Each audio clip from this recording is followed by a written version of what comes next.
Welcome to the Spoiler Alert Food Safety video tutorial series. After you've launched Spoiler Alert, you can create a new store by tapping the plus button in the upper right corner of the store's table view. That will bring up the new store dialog. From here, you can enter the information required to create a store. The first thing you'll need is a store number.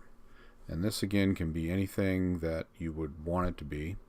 It doesn't have to be a particular format of letters or numbers. So if you have store numbers for multiple stores, you can simply type in your store number. Store name is something that maybe makes a little more sense to your location. If you have multiple stores, oftentimes the location of the city that the store is in could be used, or whatever you like.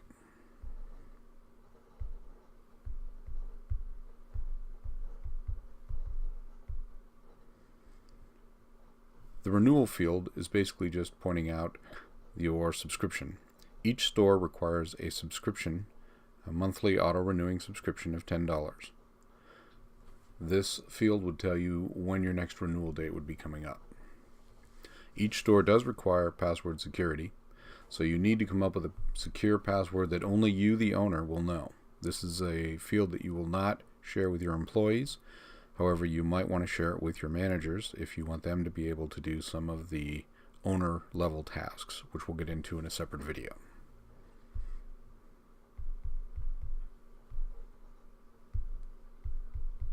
You need to enter it twice for confirmation to make sure that you haven't made any typos.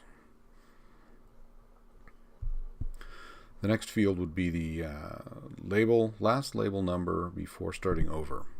And that basically is telling you how many label numbers do you want to use before you roll that number over. In this case, it defaults to 1,000 labels. So in 1,000 labels, it will roll back over to label 1. It will never reuse a label that has not been expired or marked as sold or wasted. It will skip that number and continue on, but the upper limit will always be whatever you set here. That way, you don't fill up your iCloud account with labels that are years old that you don't really need. The next field is the seconds before returning to the main screen. That is defaulting to 300 seconds or 5 minutes.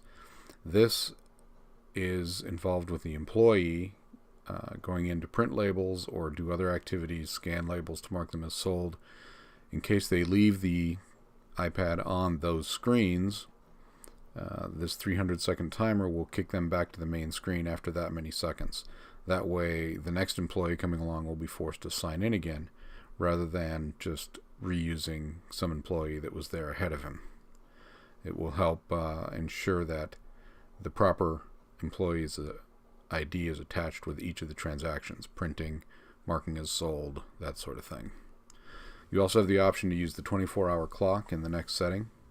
That's up to you if you want military time. The days to retain the labels after they are expired or closed is 7. This has to do with the purge, which we'll cover in a separate video, as well as the date to use for purging old labels. Whether we're going to use the date it was closed, which would be the date that they marked it as sold or wasted, the employees, or the date that they expired. In case you are not marking your labels as sold, you merely wish to print them and then wash them off and not track them beyond that, then it would use the date that they expired. Next option is whether or not you wanted to track the waste. I highly recommend you do. It will give you some valuable information, but if you don't, you can turn that off here. If you do track waste, then waste will be an option for the employees. When they go to mark the label as sold, they could also mark it as waste, and if they do, additional information will be required if this is turned on, such as how much waste, reason for the waste, that sort of thing, which we'll cover in a separate video. The hours prior to expiration to send the alert. Alerts go out as food becomes at its end of life or at the end of its status, and a alert goes out at that moment. If you want it to go out prior to the expiration, you can tell it to do that here, and it only will give you hours. So you could go from 1 hour before it's going to expire to as many as you want. And lastly, the alert message. This is the alert that will appear when the alert comes up on the iPhone, iPad, Apple Watch. You can customize what that alert message says in addition to the boilerplate text, which gives you the store, the label, and the product. Once you have all of these options set up, you merely tap the Save button in the upper right-hand corner, and the store is saved. Hit Done, and you're out of the edit mode. And that's it for creating a new store.